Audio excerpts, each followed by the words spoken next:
ఒక అమ్మాయి వివాహం కొరకు ఆమె తల్లిదండ్రులు మ్యారేజ్ బ్యూరో ద్వారా ప్రయత్నాలు ప్రారంభించారు.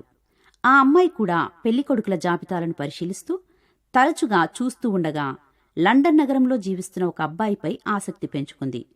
ఆ అబ్బాయి ఇంగ్లీష్ ఎంతో అనర్గళంగా మాట్లాడుతూ ఉన్నత శ్రేణికి చెందిన వ్యక్తిగా కనిపించాడు.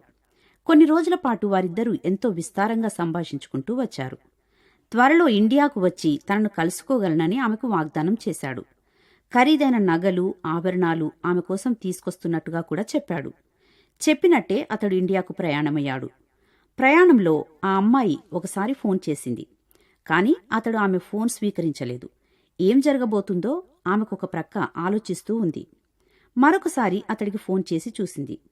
చాలా కంగారుగా అతడు జవాబిస్తూ ఉన్నాడు. ఏదో పిచ్చికి గురైనట్టుగా కలవరంతో మాట్లాడుతున్నాడు. నన్నిక్కడ ముంబై పోలీసులు పట్టుకున్నారు, పెద్ద మొత్తంలో లంచం అడుగుతున్నారని చెప్పాడు. ఆ అమ్మాయి తండ్రి కలిగించుకొని తాను కస్టమ్స్ అధికారితో మాట్లాడాడు.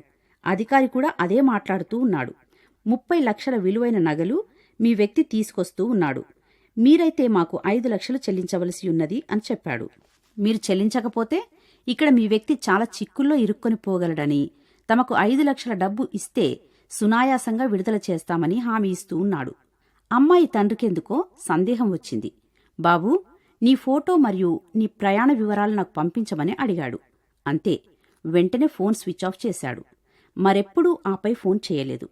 తల్లిదండ్రులు అప్రమత్తులు కావడంతో అమ్మాయి తప్పించబడింది.